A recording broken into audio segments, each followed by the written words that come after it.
the picture in my head was very different, and that was the problem. Emphasis of the waterfall. The waterfall, there was no... Because you told me, Kajiado, you are putting everything together. I'm like, this guy was thinking it'd be ferries. You know?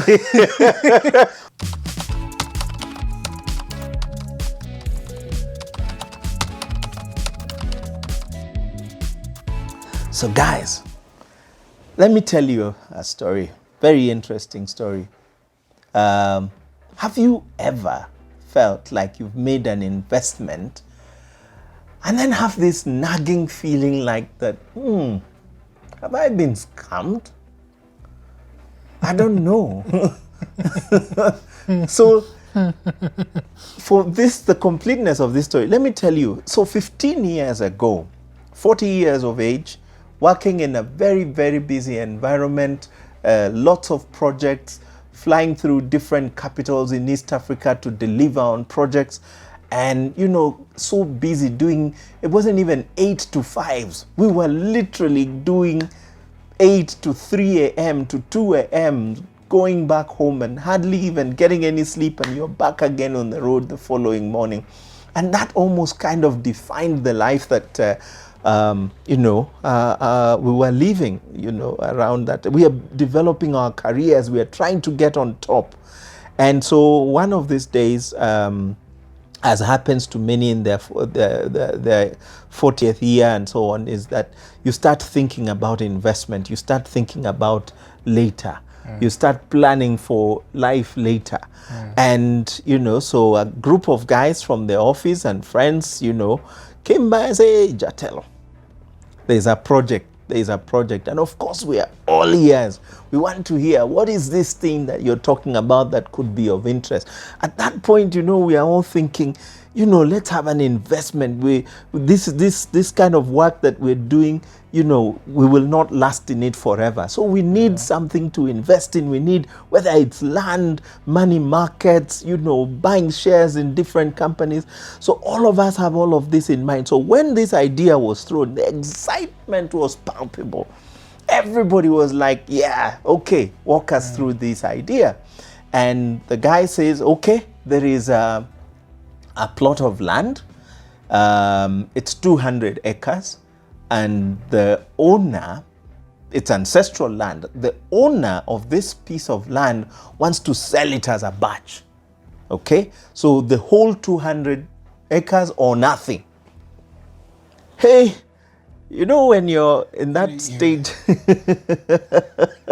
200 acres. That is, if you translate that into money, that could be, it's quite a substantial amount. So in our mind, they're thinking, But here comes the thing, of course. And this is what obviously helped us walk into this situation, was that he said, look, if we each take certain acreages, we'll be able to prorate it so that we understand what each person would pay based on what you can afford. Then you can pick between 2, 4, 5, 10 acres, whatever you can afford. And then all of us together, we put our money, let's buy this thing. And at that time in your mind, you're thinking, if I don't get this land, opportunity. And the way it says opportunity does what? It knocks once. Yeah. After that, it's gone. So of course, the excitement around that, finally here is something that we can put, for later. Guys come together. Of course, there are people with deeper pockets. Maybe others have taken loans, others have done what, and they're able to buy. But within a short frame of time, we were able to raise enough money to buy the entire 200 acres. And that was great excitement. Now, here is the thing. This thing is purely on trust. We are trusting that this guy who has this idea is giving us something, due diligence has been done and what have you. Yeah. Ours was just excitement. We just wanted to have some investment. We are itching to be able to have a title deed, So there we are. We put together, we actually, within a couple of weeks or months or whatever, we get our title deeds. And of course we are excited, because suddenly, even those of us who are doubting Thomas's, when you have a title deed in front of you, that's enough to make you feel this thing is worth it, worth every penny I have spent. All right. But we are still busy. We are still chasing after money. We are still trying to get things. Projects are coming left, right, and center. And soon enough, the title deed is in a safe somewhere in the room, together with the logbook and what have you, and forgotten. Not totally so, but at the back of your mind, uko nyuma somewhere, you're thinking there is a piece of land. Now, for some weird reason, I can't even explain it. I don't know why I thought, and you know, this is just those things that when you're given some of those ideas, you tend to create pictures. You form these pictures in your mind about land, and you know, it's green, it's beautiful, you know, you're probably seeing a house, a cottage, some retirement space, probably even rental units. That's the picture that comes to mind when those are brought. But even worse still for me is I'm thinking about this, and you know, it registered in my mind that this plot of land is in Narok. I don't know why.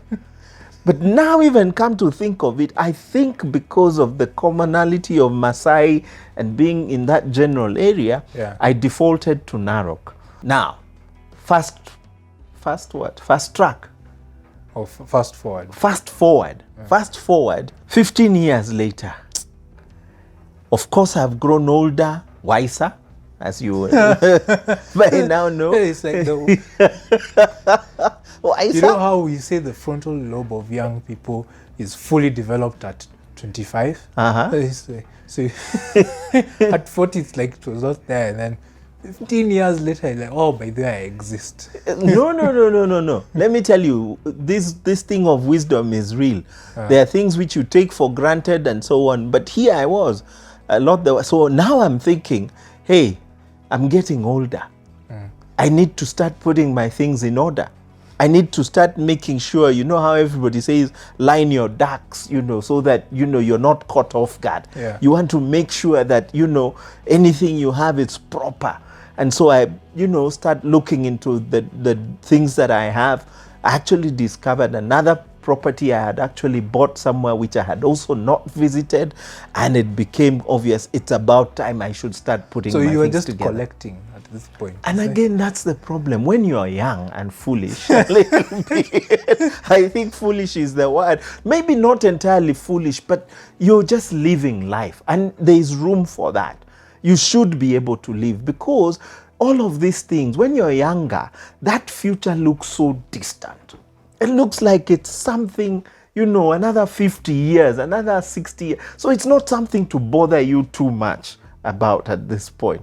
And I don't know, is that not what you're thinking when you think about land? Yeah, of course, but I'd be thinking, well, at my age, you have a major investment like land, I'd be wearing that title deed like a ring on my finger. It's like, I have land.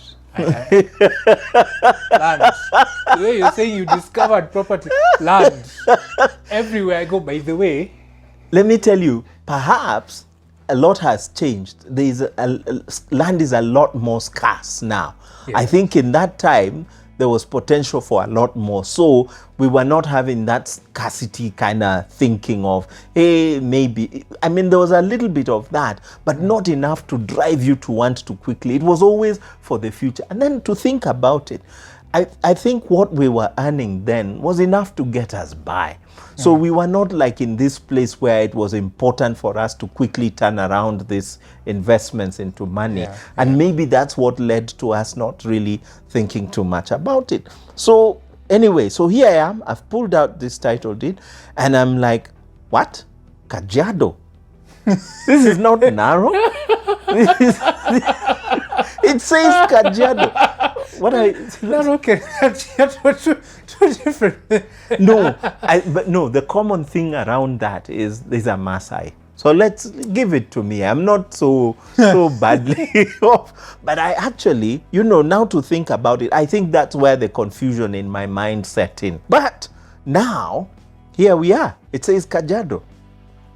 And I'm thinking, hey, I need to figure out where this place is very quickly.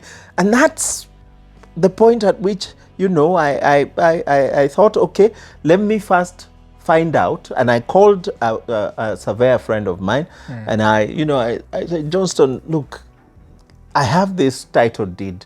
Let me send you a picture of it on WhatsApp, and see if you can trace it for me.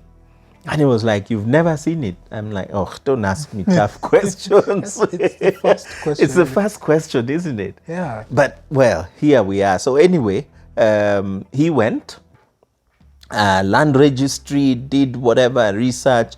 He asked me for 3 days, 4 days. He called me back, said, hey, Jatelo, I found the place. But I need to visit it physically. So I've confirmed. So the one thing that needs to be done with this land is it's still in the registry. It still has the full 200 acres. Yeah. So it needs to be subdivided. So it's subdivided for purposes of title deed, but in the land registry, it needs to be updated. So the records must reflect that a subdivision has taken place, and that hasn't been done. So when I followed up, I learned, that's the problem with us. Once you get your title, and it became clear, I was not the only one who had forgotten. People had kept their titles and moved on. So nobody really went to the land registry to get this updated on the main documents in the registry. So anyway, he says, if you need that, I can be able to help. But for now, let me go and trace this place. And then once I find it and I've seen it physically, then I can call you up and maybe you come and have a look. And that's what he did. So a couple of days later, he calls me and says, hey, Jatelo, I found the property. I'm like, yeah, so tell me about it. In the typical Kenyan fashion, guys, the typical Kenyan way of saying things. It's just a few, it's a short drive from the main road. And that's how he put it. It's just a short drive from the main road. And of course, at that point, I must believe everything he says. And I'm okay, all right, okay, so do you think we can? And soon enough, I'm free on this day. If you're free, we can go. Yeah. So I'm feeling VV on your behalf. What is DV? Is that feel a pain of some sort? Of some sort.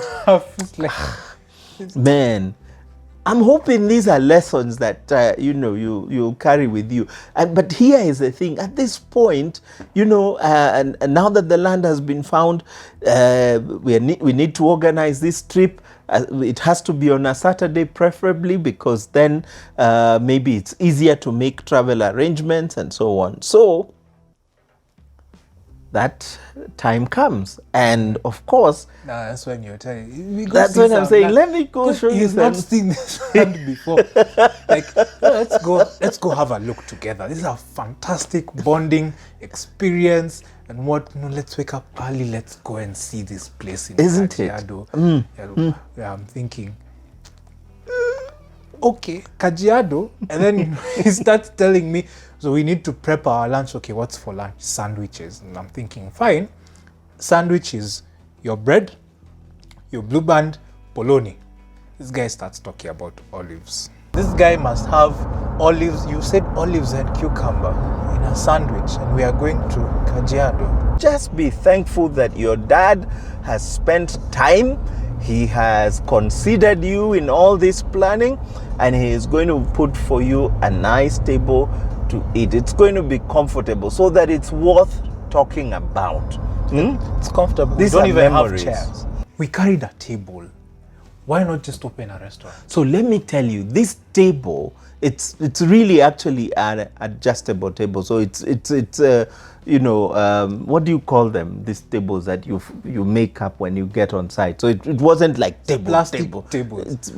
But anyway, even then, it was a last minute option, because in my mind, guys, in this little head of mine, the picture of this property was one of lush, green, beautiful, flat, nice. There's waterfall.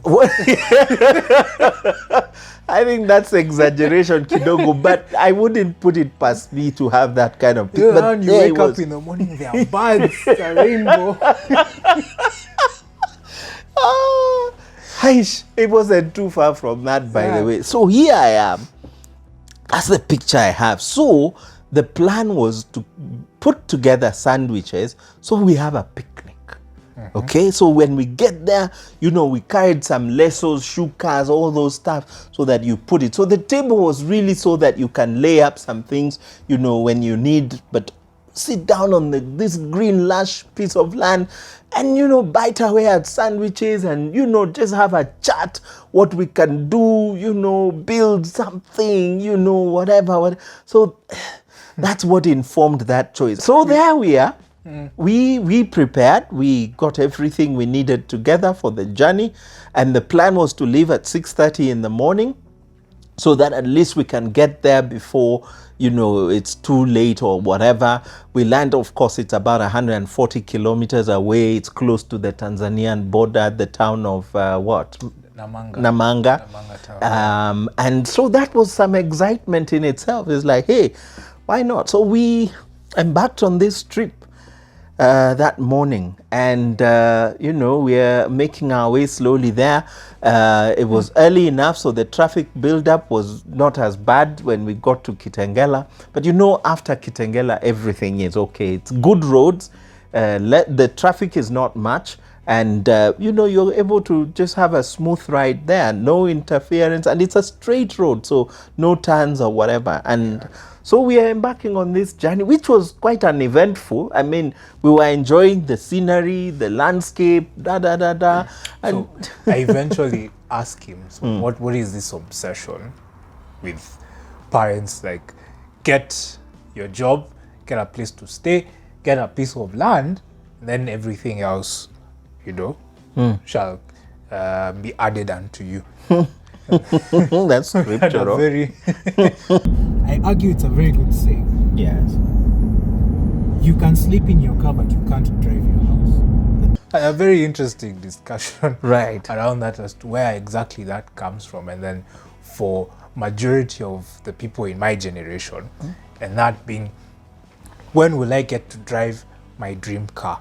When will I get to travel to, is it Dubai? I don't know where people love to travel to nowadays. When will I go to Europe or what? For me, it's when will I ever go and experience a game at the Emirates? Exactly. Or like I was telling you, when will I drive a B58? Sure. Yeah. Those were questions, and they are valid because our priorities have changed since. And so it would be good to know, because here I am on this trip also thinking I have my son with me, and it would be a good thing, even if we're talking inheritance later, that it is a property you can pass on to him. And that's why this grandiose thinking around, this. When? I just want to know when. I work very well with timelines. So if you tell me that in like 7 years' time, I'll drive my dream car, I'll be very happy, by the way. You'll have convinced me I wouldn't have to visit the land, by the way. I'll buy. Like, I know in 7 years' time. No, don't do that. No, patience pays. When the time comes, it will come. So don't worry. The best to do now, with the benefit of hindsight, is just do what you can. Do as much as you can. Now, obviously, when you're young, you rarely think, and like I said earlier, you're thinking of the future as if it was something so distant. It's like it is far. And as you grow, you actually discover it isn't as distant as you initially thought. But you wouldn't understand that. You wait until you hit your 40s, then perhaps that reality will dawn on you. So, as much as I believe that it is important that you have something tangible, land appreciates in value over time. So even if you dispose of it and don't develop it, you're better off than at the beginning. But I'm also an advocate of the fact that it's important for you to enjoy your life now. It's important, if you don't have enough money to buy land and you can afford a car, there is no harm. But what you always have in mind is that is not an end in itself. That the car is for enjoyment for now, but you still must plan and you save towards it. So I'm a strong proponent of buy your car, buy your house, buy your land, and in any order you find fit. okay? Because the opportunities knock at different times. If land came fast, it was affordable and it's within reach. Don't bypass it so that you can buy a car. You may just regret it later. And sometimes we never know. You may buy land and then you're fortunate enough to still have some money left over to buy the car. But if you had let the opportunity slip you by, it could be gone for good.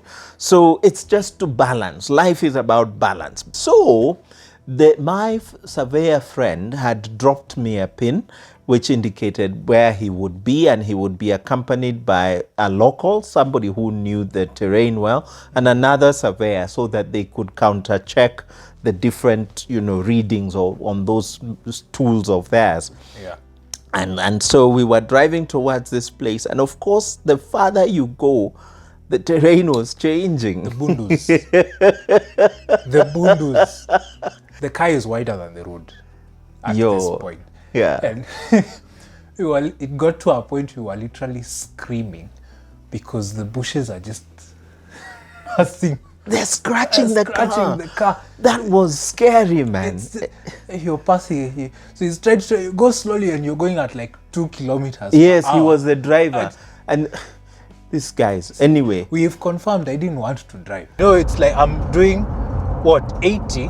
And then he'll tell me I'm doing 140. There is nothing comfortable about this. I didn't even want to drive. Literally, it's such a crazy, scary when you're my experience. age, you want to be driven around, so it's the benefit. I've been driving for many years. That's a story. So this for would be let's never mention another day. So anyway, we're driving through this terrain. It's getting narrower and narrower. What we thought was a road, okay? Because obviously my surveyor friend is ahead. He's in a different car, and as he's moving, I'm trying to tell Jatelo here that don't drive too close, because one, it's very dusty, and all the dust from the wheels are coming and landing on the car. But two, you will not be able to have enough to see what's ahead, because the terrain was obviously changing. It wasn't too bad for the type of car we were in, but it was still bumpy nonetheless. It's a four-wheel. This guy. So anyway, the road gets smaller and smaller. We are now not even on a road. We are literally just trying to make our way through different thorny bushes. Yeah. We are avoiding gullies because there's deep gullies in the ground, and we're trying to avoid that. And with each turn, man, the sound of the thorns against the car, I'm just muttering things under my breath and thinking, oh my God, when will this end? And yet, when I look back, this guy had told us it's not too far off the main road. We have continued. We are going deeper, deeper. You're wondering, I'm about to call him to ask, hey, have we not reached? Anyway, not long after that, we find a kind of a clearing in the whole, terrain. And he says, okay, so we stop here. My guys. The realization of, at this point, I'm not very privy to the extent of shock that he is going through. He's told me, let's go have a look at land. I'm like, oh, so this is now what land looks like. Okay. No, the picture in my head was very different, and that was the problem. Emphasis of the waterfall. The waterfall, there was... Because he told me, Kajiado, you are putting everything together. I'm like, this guy was thinking it'd be ferries. There's music as you come in, the harp is being played. No, I had a beautiful picture of what that's this what land I'm trying was. to describe. You're coming and there's like a choir that's welcoming you to this piece of land. The harp is being played. There's a grand piano. You guys, it wasn't like that. Anyway, here we are. We've stopped. We're getting out of our cars, and we have just driven for quite a distance to stop. So the surveyor comes up and says, hey, Jatelo, so where we are now, this is in the middle of the larger 200 acres, the original setup of the land. So because we can't drive any further, we are going to walk. And this walk will take us to your portion of this 200 acres. And I'm thinking, okay, how far? It's just up here. So we were first taken, what is it called? The iron what? Was that? That iron thing that he told us. I think it acted like a beacon or something. Oh, for where yes, the land starts. an angle iron. Yes, the angle iron, Yes. which is what marks on the larger property. This is where it begins. Okay? And yours, 1, 2, 3, 4. Now he's counting the different parcels of land between. Yours is like the 7th or 8th one down this route. Some 700 meters. Go. And you're It's thinking, not 700 meters. 700 meters. You guy, we walked. we walked. You'd probably think 700 meters and then you can see it. When you're actually walking, you're cornering. You've stepped over bushes. You've gone through valleys. No, I'm joking. But no, what do you mean? Listen, when we walked that place, we were literally, so first of all, this guy, the guy who was leading us in the walk is a local. So this looks like his daily, commute. So the guy is moving at, 120 kilometers per hour. This guy is going. It is hot, 40 degrees, I'm sweating. We are literally just struggling to catch our breath, chasing after this guy. No, be specific. Speak for yourself. You are struggling. He walks as fast as he drives. Slow. So you speak for yourself. This is not a roasting thing. No, we just have you speak for yourself. I was fine. I am used to walking at that pace. You need to respect the age, man. I'm quite advanced in my age. It's not like you young people. It's fine. Your knees are still in place. The knees, okay. So I struggled. So okay, you're fine. So I struggled. I struggled a bit, but we walked. It was quite a walk. And please note, you're not walking on flat land.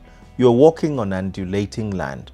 And we're talking about, in some places, there was even such deep gullies, you'd actually have thought, for me, with all these pictures of waterfalls and all, I'm thinking this is a riverbed. There's a river. So there definitely was a waterfall somewhere.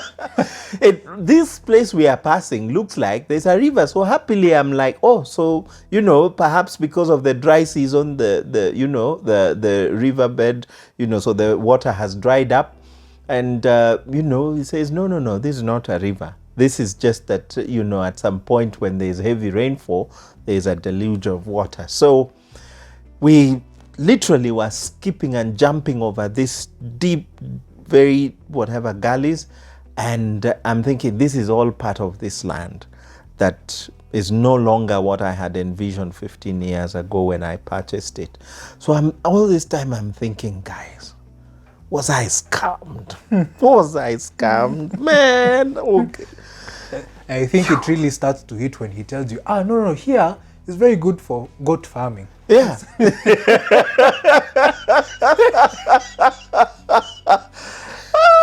The last thing you want to even think about, you can do good. Yeah, you've seen your house, and then the guy tells you, Apa ni pazuri. Anticlimax. Fanye mbuzi. Anticlimax. That was an anticlimax, let me tell you. But so we've not yet even arrived at my portion of the land. Barrows for warthogs, and then the guy actually said the occasionally they have herds of buffalo that walk through the place, and elephants. Yeah. And I'm thinking, wow, okay. They started joking about, so what would you do if you see an elephant? If you see it. So you are recapping the instructions you were given for when you see a hyena. You talk to it. Apparently, Kenya Wildlife Services says something to that effect, but I think their page was hacked for that. There's no way. So anyway, the long and short, we got to my portion of land, and gladly it was marked with a beacon. It was clear there was a beacon that was put there, and he says, so here is where your portion of land starts. And now for us to trace it, we then go down this route, because this is the bottom edge of it. Now we have to walk all this way to find out where it goes until on the other side.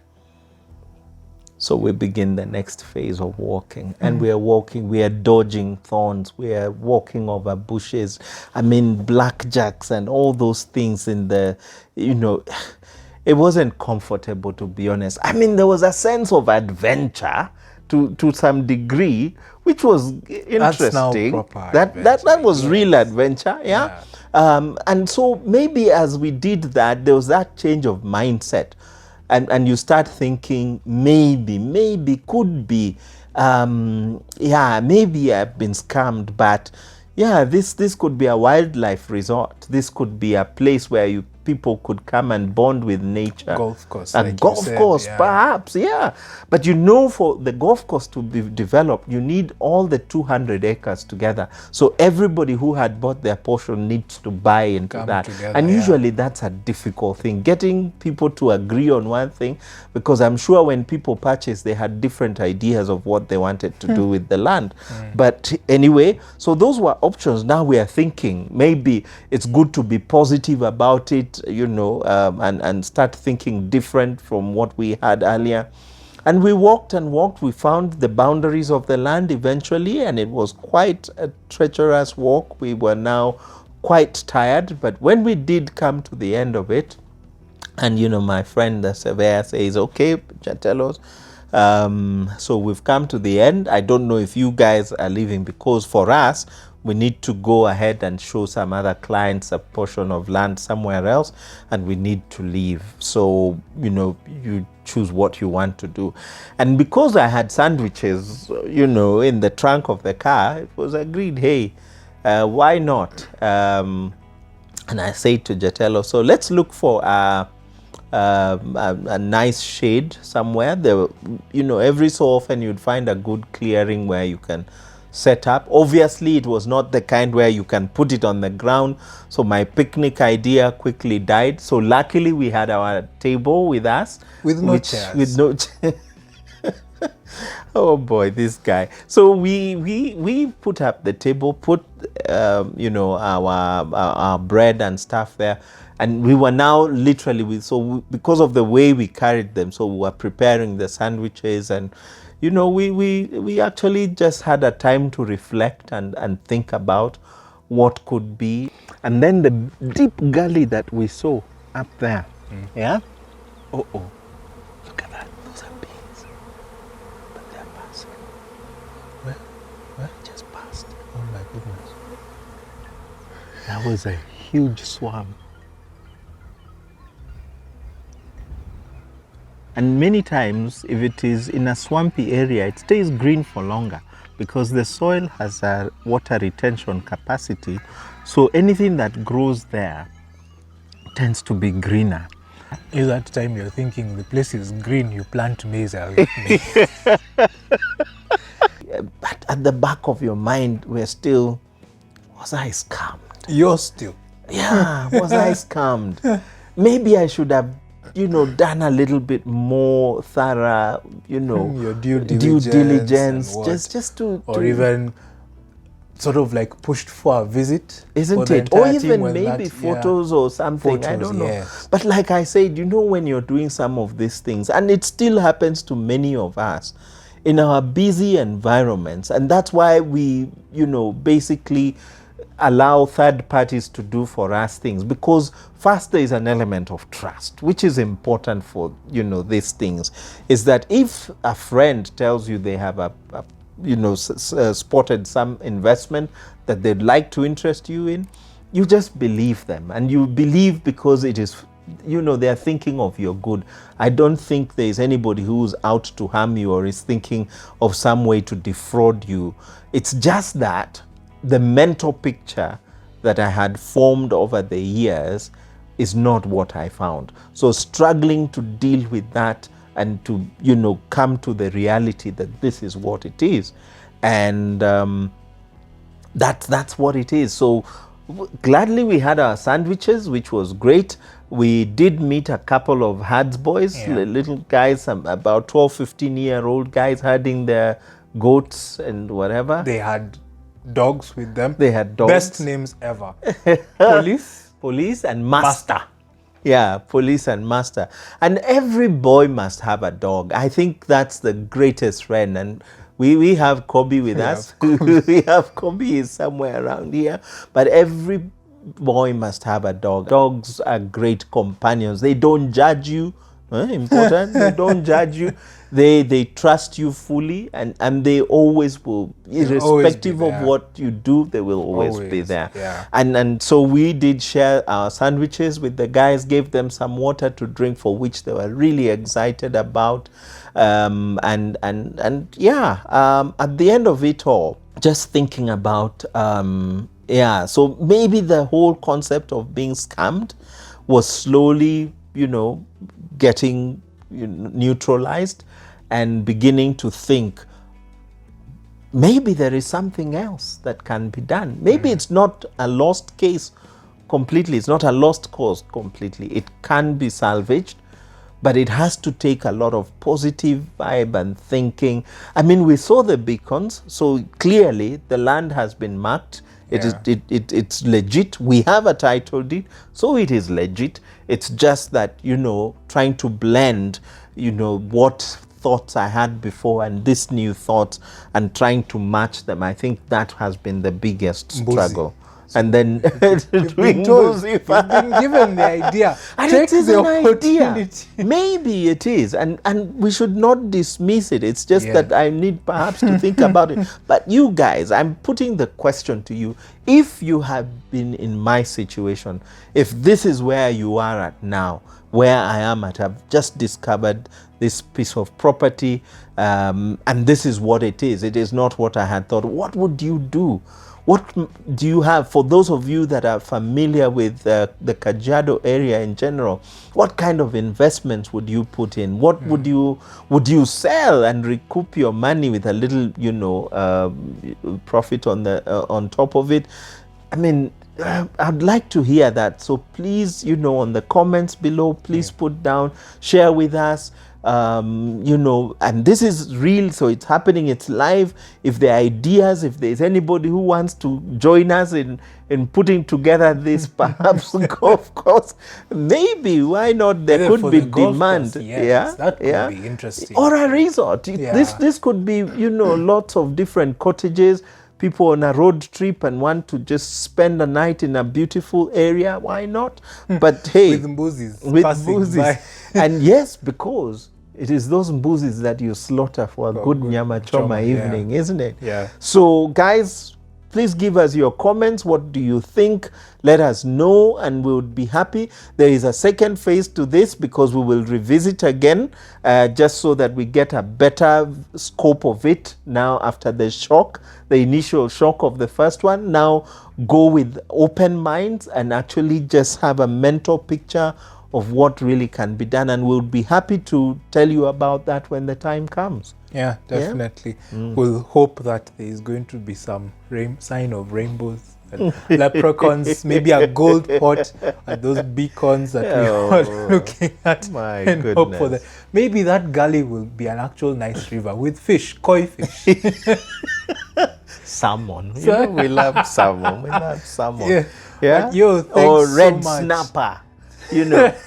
Oh boy. But hey, you get guys to do fishing, by the way. Isn't it? Yeah, it would be. That's what I'm saying. So catch your dinner. Look, there's, I think once you become open-minded to it, then it becomes possible to think about different things that you can do. So guys, please, even as we think about this, share with them where we featured, what other channels. Would be happy to hear from you, your subscriptions and all that. Make sure you like and subscribe. Share this with your friends and family for sure. With your experiences as well. We'd love to interact. Follow us on our social media platforms, TikTok and Instagram, for a lot more content even more images when we go back to look at this project. But yeah, thanks for tuning in. No, thank you very much. And, cheers, guys.